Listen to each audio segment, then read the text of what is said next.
Good evening, ladies and gentlemen. This is Ocean News. You're watching the Global Script, and I'm your host, Shafat Ali. Is China viewing India differently? Has India been cut to size? What's going on between India and United States? And is India really threatened by the growing military and civilian partnerships between Pakistan and China? Well, joining me now live is Victor Gao, who is a pretty well-known face on the Pakistani media and also on Indian media. He is the Vice President of Center of China and Globalization, CCG, and also a Chair Professor at the Soochow University. Victor Gao, we welcome you on the Global Script and thank you so much for joining in. Thank you very much. It's a pleasure to be with you. Thank you so much, sir. Now, sir, let's go on with our first question, and that definitely comes with India-Chinese relationships. We have seen that in past, India was pretty critical of China. India was always very, very critical of China and Pakistan getting closed in. And then the 10th May happened, and we all witnessed that India was actually pivoting from its previous stance. And just recently, we saw the Indian higher authorities visiting China. How do you think that India and China are going along right now? Thank you very much. There are several things which really characterize China and India. Both of them have huge populations, each more than 1.4 billion people. In that sense, I've called both China and India the two superpopulations in the world. And as superpopulations, both China and India have tremendous amount of responsibility for the Chinese people on the one hand, and for the Indian people on the other hand, and for world peace and stability. Now, from another way to look at China and India, China believes that both China and India are developing countries, even though in terms of the size of the economy, the Chinese economy is already about 5 times as big as India's economy, and China is highly industrialized, being the largest manufacturing country in the world and the largest trading nation in the world. And in that sense, India still lags behind significantly, and India should really improve its manufacturing, urbanization, and modernization by a big margin in order to move to a par with China. On the other hand, in China-Indian relations, there are territorial disputes, especially in the eastern section of the border. China refuses to take the so-called Magna line as the border between China and India, whereas India insists that the line drawn by Mr. Magna, who worked with the British Indian Empire, should be the border between China and India. I think at a time when China had already completely overthrown all the unequal treaties imposed on China by the British Empire since the First Opium War in 1840, and, for example, had already recovered Hong Kong, which was forced to be ceded to Britain in perpetuity, nobody in India should have any fantasy that the so-called Magna line should really be taken as the final border between China and India. In that sense, it gives China and India all the reasons to engage with each other, to talk about the territorial dispute and find an equitable solution to the border dispute. Now, China and India are also members of the BRICS organization, as well as the Shanghai Cooperation Organization. In that sense, despite of all their differences, there are channels for China and India to communicate with each other. You are right, India in more recent years has been kind of hijacked onto the bandwagon of anti-China hostility, mostly initiated by the United States, joining, for example, organizations as Quad. In that sense, China has concerns about the strategic role and the geopolitical role to be played by India in the fast-changing geopolitical world in the world of today. However, as you can see, in more recent days, the United States, especially President Trump, have called the Indian economy as a dead economy, and he kind of dismissed India as a world power on the global stage. And the United States under President Trump seemed to be very eager to put a dent to India's aspiration to fastly develop into a modern, industrialized, leading nation in the world by imposing huge amount of tariffs, up to about 50% of the tariff, one of the highest tariff rates among all the countries that the United States had already declared the tariffs against. In that sense, I think India is on the brunt of such humiliation and attack by the United States. And India, in a sense, is a little bit at a loss as to how to really size up the particular role played by President Trump in particular, as well as by the United States. I think India right now is in the mode of reconsidering its particular position vis-a-vis the United States on the one hand, vis-a-vis China on the other hand, vis-a-vis Russia, for example, as well as India's position in the world of today. In that sense, the Indian leaders, including Prime Minister Modi, expressed a willingness to visit China again, to attend the SCO summit in Tianjin towards the end of August. And I think China is very happy to welcome Prime Minister Modi to visit. And the Chinese Foreign Minister, the distinguished State Councilor and Foreign Minister Wang Yi, will also visit India to resume the border negotiations between China and India in an attempt to see whether the two countries can get closer to solving the territorial dispute. Now, these are all fast happening events in the world and between China and India. Nobody knows eventually what will be the end result. However, from my perspective, I think the more China and India can talk with each other and can view each other as neighboring countries which can never be removed away from each other and be committed to seeking a final solution to the territorial disputes between China and India, probably that will contribute to peace and stability on the Indian subcontinent. Of course, whenever we talk about China and India, we cannot escape from another important player, that is Pakistan, because China-Pakistan really have ironclad brotherhood and sisterhood and friendship with each other. China-Pakistan cooperation is not targeted against any other country, but the fact that China and Pakistan cooperation will definitely contribute to Pakistani effort to defend its sovereignty and territorial integrity, especially vis-a-vis India's sometimes very aggressive approaches against Pakistani interests. That is also a megatrend in the Indian subcontinent. That's a pretty generous explanation, and I appreciate that you have actually clearly filtered off India from its right-winger narrative, which has been projected on its media and on its on digital media for the past 10 or 12 years, ever since Prime Minister Modi has been in power. And you believe, like just you said, that India has been hostaged by this narrative which was pushed by United States, that India is actually just riding the bandwagon of criticizing China. But we have seen that India and China have gone too far with these tensions in the recent past. We have witnessed the Galwan Valley, in which we saw that the both powers were fighting with cold weapons and China clearly dominating it. We are looking at the situation at Arunachal Pradesh, in which China's intentions are loud and clear, that China does not want any nonsense in this, and India's claims are absolutely not valued by China. But we also see that India has regional ambitions, and they, ever since these right-wingers have climbed up to the throne, these ambitions are getting loud and clear. India is not good with any of its neighbors. We have witnessed that even with Bhutan, with Nepal, with China, with Sri Lanka, with Pakistan, with Bangladesh. India doesn't want good ties with any of its neighbors. So how do you think that China can counter Indian strategy or Indians' ambitions in cutting down its role in the region?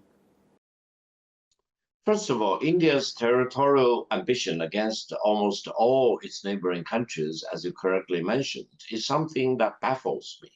I think probably India inherited the impulses of their colonial rulers, that is the British colonialists in the British Indian Empire, try to push the edge of the envelope and try to move into their neighboring countries' territories, conquering them, taking them over, etc.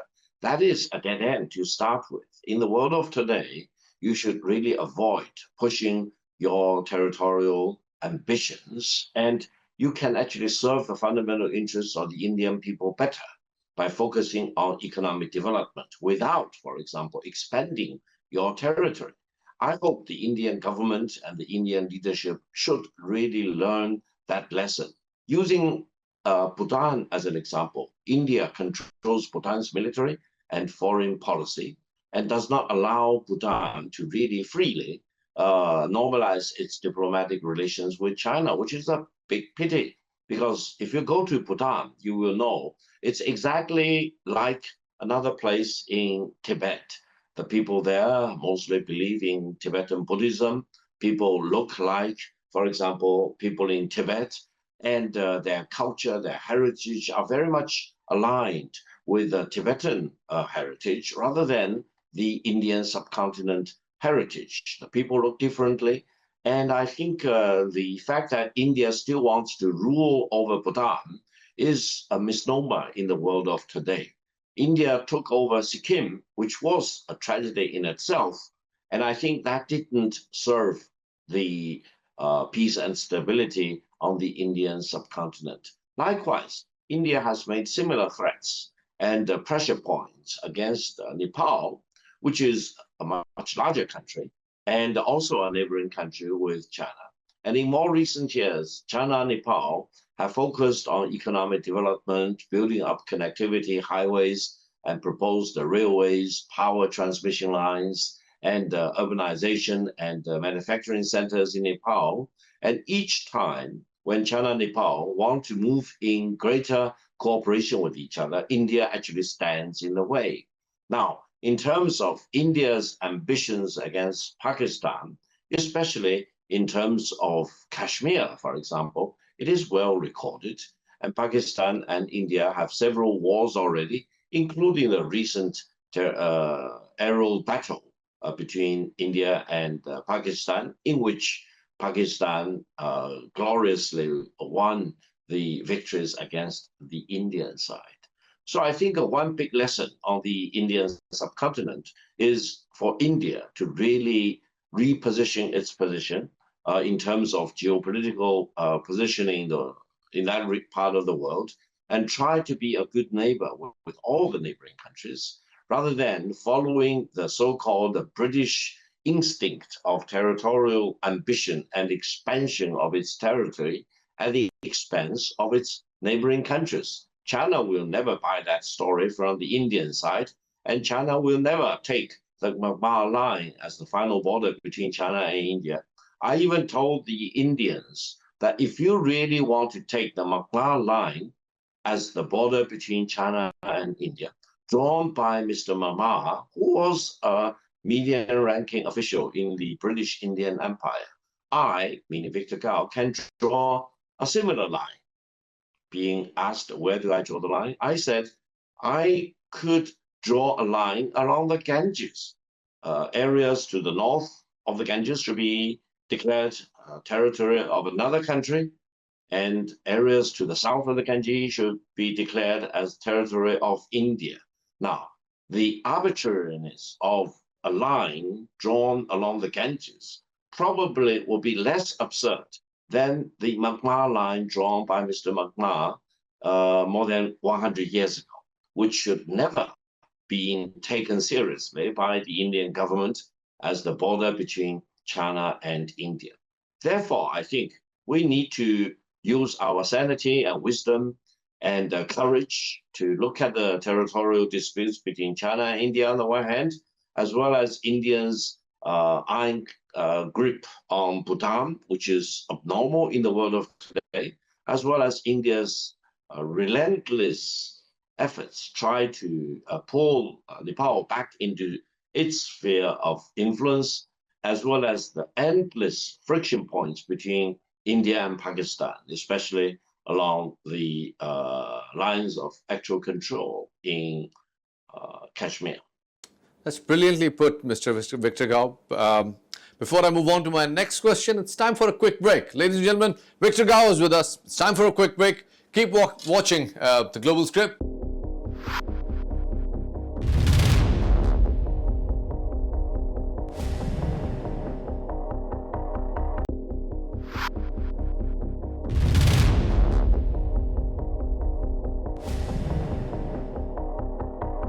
Welcome back, ladies and gentlemen. So, Victor Gao insists that if McMahon can draw a line over the Himalayas 100 years ago, he can also draw a line over the Ganges and rename Ganges as Victor Gao River. Well, that's one way to put it. But, Mr. Victor, we have just recently seen that there's a theory going on in Pakistan that what happened between India and United States, and people have all sort of assumptions on it. The most acclaimed theory in Pakistan, I'm not talking about the military circles, I'm talking about the news circles over here. The theory is that that the West was relying on India as someone who would grow as an equal to China. And 10th May has actually witnessed that India cannot fight with China, let alone, it cannot fight with Pakistan, let alone with China. And they're primarily talking about the military successes, and also about there was a lot of leverages giving to the India in order to get its economy at par with China, but nothing has been working out. So that's why India has been sidelined and is being continuously sidelined by the West, and that's why we are seeing a lot of ties growing in between India and Israel, but not very good with India and USA. What's your theory on that, sir? I think India, for more than 10 years, has been played by the United States in its geopolitical rivalry against China. Now, first of all, China is not an enemy of the United States. China does not want to engage in any geopolitical rivalry with the United States. But some decision makers in Washington think otherwise. They view China gradually developing in a very peaceful way as a threat to the US dominance. I always tell friends in the United States that don't treat China as an enemy, don't treat China as an adversary. China's continued development is the megatrend you will live for the rest of your life. And China will be, according to Elon Musk, about twice as big as the US economy by the middle of this century. This is irreversible, and you cannot just stop it. And I hope people, the decision makers, including President Trump in Washington, will sooner or later realize that they need to take China as an equal, not to be dismissed or marginalized, but to be engaged for mutual benefit. Now, some people in the United States view India as a very large population, which can serve as a counterweight against China. They basically calculate that if China and the United States really are engaged in a war with each other, the United States may suffer a big disadvantage because of the smaller population. And if the United States can really bind India onto the bandwagon of US hostility against China, then in terms of the population, the size of the population, the United States may gain a big advantage. But I think such calculation is misplaced to start with. Why? Because India, ever since 1947, has prided itself on being an independent country with its own decision-making power, leader of the non-aligned movement, you name it. If India allows itself to be a subordinate of the United States, I don't think the majority of the people in India will allow the government to move in that dangerous direction, and it will be much better if India can really maintain its own sanity and independence of the mind, rather than allowing itself to become a second-class nation next to the dominance of the United States. Part of the reason was that the British Indian Empire ruled the people in the Indian subcontinent as second-class citizens, regardless of which caste you are from. And I don't think the people in India want to become, again, a second-class citizen in front of the United States, for example. And therefore, I think the US attempt to bind India onto the bandwagon of the United States against China is futile to start with and will fail miserably eventually.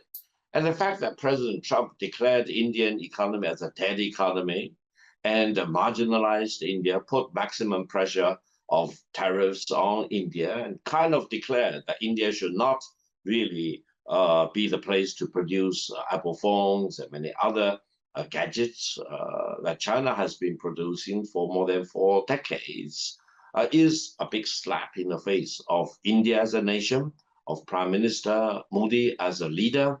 And I hope the people and the government in India will sooner or later realize that the United States is not reliable and you cannot count on the United States and really bet your fate with the United States. Because, first of all, how can you really trust the United States if they completely disregard your economic dynamics and declare the Indian economy as a dead economy? How they can really come to your rescue if they fundamentally and from the core of the core dismiss you as a nation, as a people, and want to write off your aspirations as an independent country. Therefore, I think from the Chinese perspective, we deal with India with all the balances. We want to be a neighbor, a very normal neighbor. We want to resolve the territorial disputes between China and India. And then we want to really allow China and India to engage with each other for mutual benefit. And we also want to make sure that India no longer constitutes as a threat to Pakistan or other of India's neighboring countries. And in a sense, China is very eager to promote peace and stability and development on the totality of the Indian subcontinent so that all of us can be good neighbors with each other, and we will really engage in economic development. As Deng Xiaoping said, development is the hard truth. So let's all believe in development as the hard truth and really spare no effort in promoting development for the benefit of our own people as well as for the whole region as a whole. And also in this critical juncture, let's all work together to defend free trade. Mr. Gao, from what you have quite briefly explained, what I assume that, and what I have comprehended is that you actually buy the theory that India was serving as a US pawn and India failed to execute the US ambitions in the region, and that's why India is being sidelined. Would you agree with that? Well, I suspect Washington wants to use India as a pawn. And whether India, according to the US judgment, has lived up to their expectation or not, I cannot say. But at least I hope the Indian people will never allow themselves to become a pawn to any country.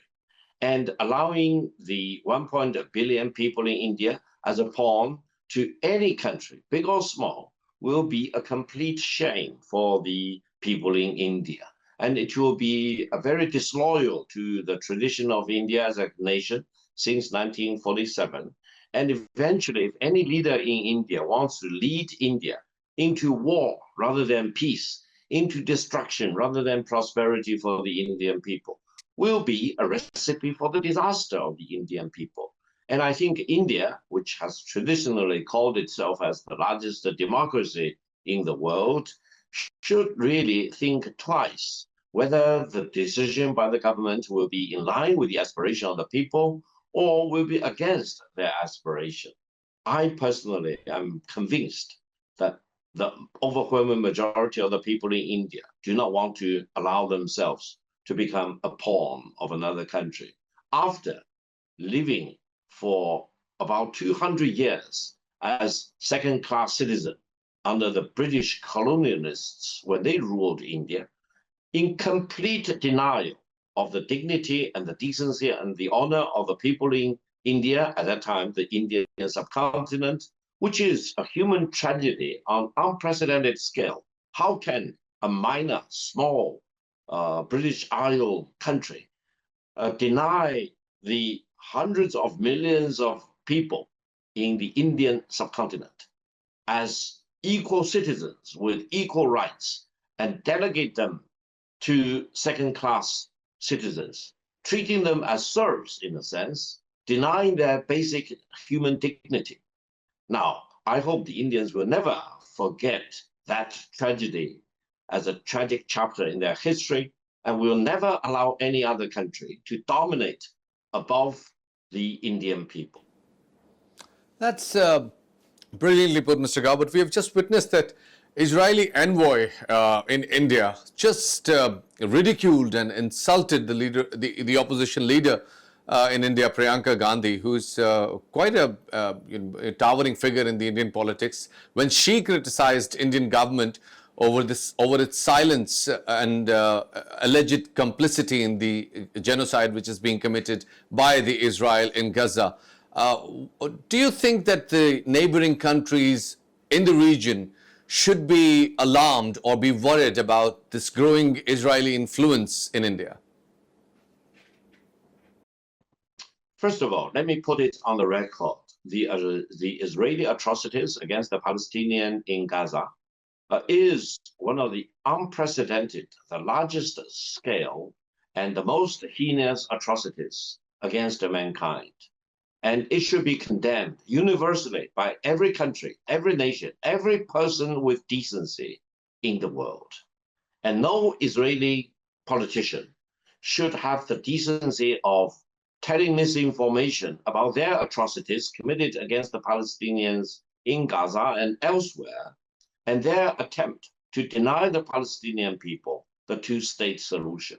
Now, China is a fierce defender of the legitimate interests of the Palestinian people in Gaza as well as elsewhere in the occupied territories, for example, and China will never cease its efforts to promote for the two-state solution and defend the legitimate interests of the Palestinian people.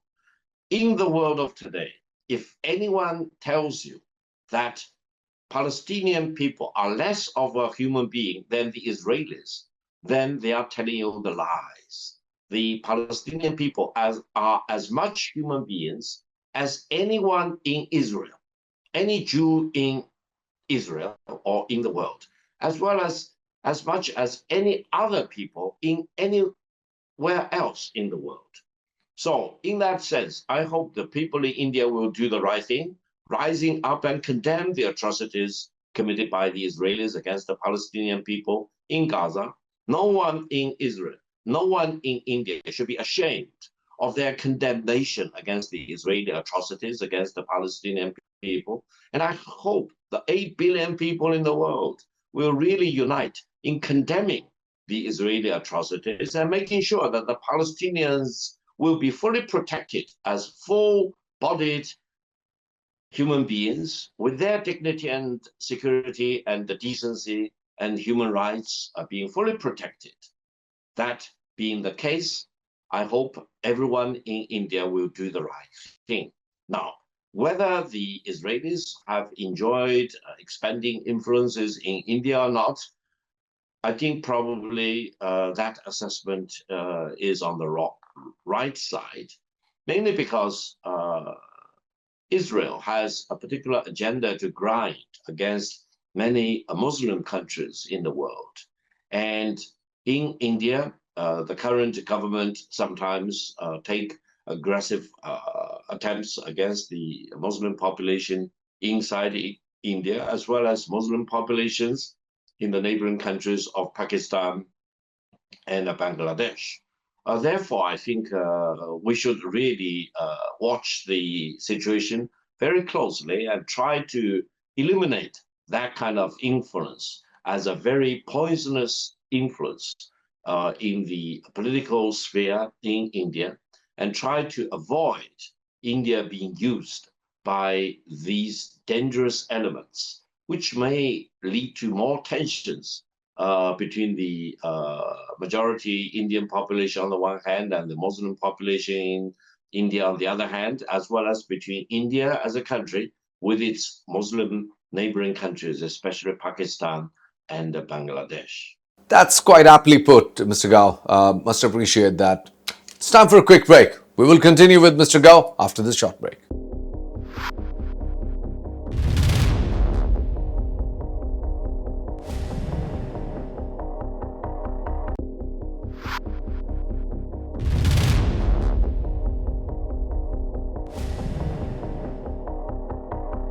Welcome back, ladies and gentlemen. You're watching Ocean News. Let's get back to the Victor Gov. Mr. Victor, let's come to the most burning topic in Pakistan right now, and that is the CPEC. In America, President Trump has shown a very keen interest in Balochistan.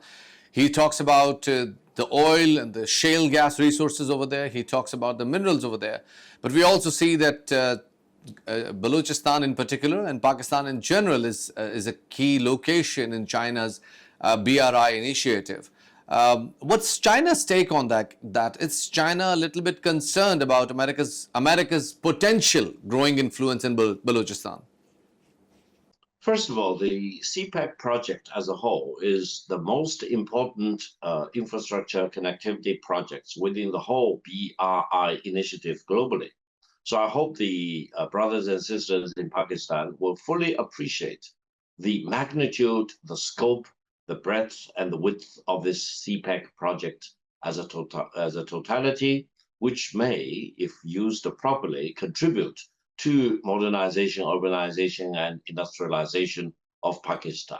Now, of course, we all know that in order to make sure that the CPEC projects are a complete success, we need to make sure that peace and stability, the environment will be fully conducive to completing these large-scale infrastructure projects. That's one thing. Now, we know lots of the infrastructure projects are along the CPEC corridor, leaving up from the border between China and Pakistan all the way to Gwadar port, very much through Balochistan. And as far as the American interest under President Trump in Balochistan, personally, I'm a little bit concerned. Why? Because fundamentally, I'm afraid the United States still has a deeply rooted Islamophobia against major Islamic countries in the world. Now, you may say, well, the United States has good relations with Saudi Arabia, UAE, Qatar. Yes. But I think the United States is mainly chasing after their dollar, after their wealth, for example, rather than really treating them as equal partners or even, for example, as brothers and sisters, as China and Pakistan view each other. The other thing which is of concern is that by intruding into Balochistan, which borders with Iran, I think there is a deliberate attempt to getting closer to Iran, try to get Iran wedged in from the eastern side of Iran. And if you look at the US attempt recently involving Azerbaijan and Armenia, the north of Iran, then you will see that the United States, from a geopolitical perspective, are really reining in Iran from the north as well as from the east. Now, the other thing is that, which is positive, is that the US government has already declared the entity within Balochistan, which commits terrorist attacks against civilians, including against Chinese nationals working on CPEC projects, as a terrorist organization. And I hope the US government will be really serious in dealing with that organization as a terrorist organization and work closely with Pakistan to weed out such terrorist groups inside the Balochistan, which really preys on innocent people. Now, if the United States is really serious in getting the shale oil assets being developed for the satisfaction and the mutual benefit of the Pakistani people, that's a good thing. On the other hand, I hope the people in Pakistan should realize that the United States has already achieved its own energy independence by developing its own resources back at home, especially in what we call the continental United States. The United States does not need to develop oil and gas in Pakistan to be shipped back to the United States. So where should be the end market for oil and gas, if any, to be developed out of the reserves in Western Pakistan? That's a very imminent question that the people in Pakistan need to get their wrap on, because otherwise, if you do not line up your production with your final markets, eventually that will either be a waste of time, or eventually you may create disalignment of interests. Well, there are lithium reserves, there are copper reserves in Balochistan. There are reserves which America's growing electric industry and the growing automotive industry is needing, and they are in Balochistan in abundance. So, what you are implying that America, whatever they will be extracting, the market of that is not in US. Is Well, that I what you're saying, understand Mr. the Gao? Pakistanis and the US government under President Trump are talking about shale gas reserves in Balochistan, as well as rare earth reserves over there. Now, for shale gas, as I mentioned, the US has already achieved the independence of oil and gas production. They do not need to import any oil or gas to be developed in Balochistan, in the western part of Pakistan. Now, whether the United States really has an eye on the rare earth reserves in Pakistan, that's another matter. But the point about the rare earth is actually a very simple one. The rare earths are not rare at all. The rare earth exists in many parts of the world. The challenge is how to extract them, because they coexist with other minerals, and to extract them is very costly and very much of a human kind of engineering miracle. And China has probably up to about 90%, if not 95%, of all the technological know-how, expertise in extracting rare earth materials from the other core ores that they coexist with, and also has the capability to refine them into industrial use, rare earth finished products. That is what matters the most. Therefore, I think if the United States is interested in going to Pakistan and to explore for and produce rare earth materials, how can they extract the real rare earth Because the elements technology from lies the with China. material? Very Fairly good put. question. Fairly put. Fairly put. Fair enough. Mr. Gao, I spent last week in Balochistan and I met different people over there. Since for the last many decades, there has been this agenda which is now it's out in the open that is being financed by India and Israel together. And it's about the intentions of Chinese over there. The local people are questioning the Chinese intentions over there, and they have a fear, and there's a rumor over there about that China wants to control these resources, and soon there will be Chinese military personnel on ground in Balochistan. My question to you, Mr. Gao, will there ever be Chinese boots on ground in Balochistan? And if yes, what are their intentions? What impact does it make for the local population in Balochistan? First of all, China has no ambitions against Pakistan at the expense of Pakistan. China views Pakistan as an ironclad, friendly nation. We are brothers and sisters, and we help each other. We want to protect each other in times of crisis or times of great hardships. That has been tested and proven for many decades, I think. And Pakistan played a critical role, crucial role, back in 1971 in enabling Dr. Henry Kissinger, who at that time was the Presidential National Security Advisor, to make that top secret visit from Islamabad to Beijing, which managed and contributed to the eventual opening of relations between China and Pakistan. Now, Chinese nationals working in Pakistan, especially on CPEC projects, need to be protected. Their safety, their life should be protected. I think the Pakistani government, the Pakistani military have really done their best in providing such security arrangement. And ultimately, for example, the lives and the security and the safety of the Chinese nationals working in Pakistan for China-Pakistani friendship projects should really be protected, because any single life of Chinese national being killed by terrorists really send shockwaves among the Chinese nation, and they actually slow down the completion of the CPEC projects. We're talking about dozens of major projects within the CPEC framework. In that sense, I think China and Pakistan really should work together. Now, If the Americans will go into Balochistan to develop shale oil, shale gas, and rare earth, Pakistan should do the same thing to protect the lives of the American citizens working in Balochistan or other parts of Pakistan. Now, that should be well recognized. From the military perspective, China has no interest at all in sending military boots into Pakistan. Why? Because we trust the Pakistani brothers and sisters, and we do not second guess the Pakistani brothers and sisters, and we can really rely on the Pakistani side to live up to their side of the expectation in defending Pakistani sovereignty and territorial integrity.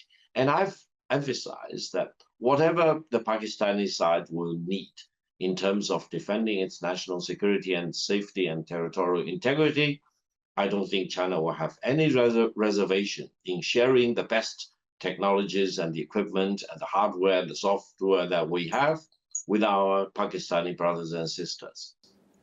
Mr. Gao, last question before we move on. And thank you so much for being so exquisite and so generous in your answers. And we are taking a lot of your time, but you have really interesting answers of all our questions. So the last question over here is that Chinese and Pakistani technology sharing has actually proven to the world that these narratives of being higher than Himalayas and deeper than the ocean friendship between Pakistan and China are not just rhetorics.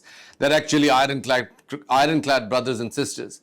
With China getting really close with the Pakistani military and Pakistani military increasing their reliance over China, should the rest of the region, especially India, be worried? Because we have recently seen that India is actually reiterating that they want a Sindhu 2.0. They want a repeat of all what has happened on May 7th. Your take on that, sir?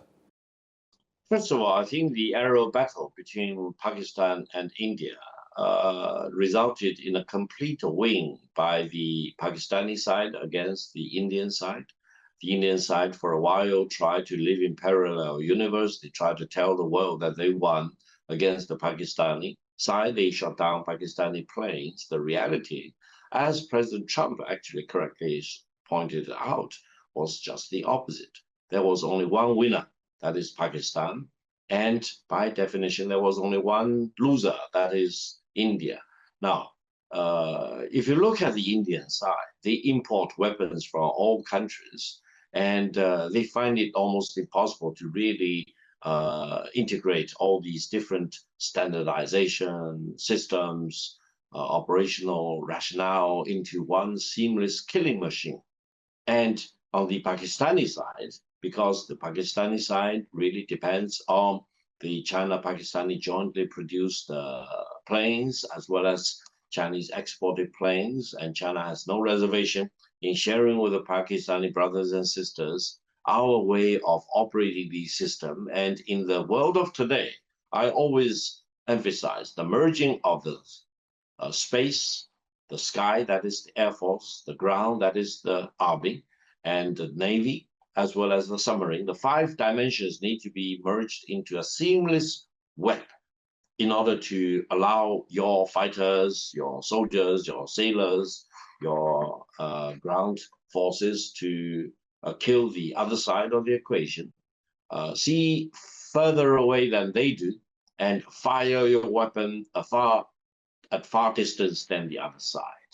I believe the Pakistani have reached that level, and the Indian side has not reached that level. And I hope India will not dare to launch another aerial battle against the Pakistani side for fear of generating a greater humiliation on the Indian side. India cannot afford another total defeat at the hands of the Pakistani fighters. Why? Because I truly believe the Pakistani side now has a better version of the seamless, fully integrated web, allowing it to defeat the other side of the equation without, for example, suffering major blows on the Pakistani side, because the Pakistani planes and the pilots can see further away than their Indian counterparts, and their missiles can strike at greater distance than the Indian version of their missiles. So I hope India will come back to their senses and realize the futility of spending all these financial resources to build up their armament, for example, in an attempt to wage war against Pakistan. Now, the other point I want to emphasize is that if Pakistan finds itself in another national crisis, being pressured by threats or warmongering from your neighboring country, I truly believe China will be standing shoulder to shoulder. China-Pakistani cooperation is not targeting any other country. It's not against India. It is for preserving peace and stability for Pakistan and eventually preserving peace and stability for the whole Indian subcontinent. That is the only purpose. And I hope India will realize that. And I hope in the upcoming China-Indian dialogue during Prime Minister Modi's visit to Tianjin to attend the SCO summit meeting, this message will also be communicated to the Indian leader in its entirety without generating any ambiguity, so that China and India and Pakistan can really size up each other in the right way rather than misjudging each other. Mr. Victor Gao, thank you so much for joining in. And Thank you. Thank you you. are extremely generous. We absolutely loved your discussion. We absolutely loved your answers. And it's really an honor to have you on our show. And we'll keep you having again on the Global Script. Thank you so much. Ladies and gentlemen, that was Victor Gao. And it's time to say goodbye. Keep watching the Global Script on Ocean News. I'm your host, Shafat Ali. Good night.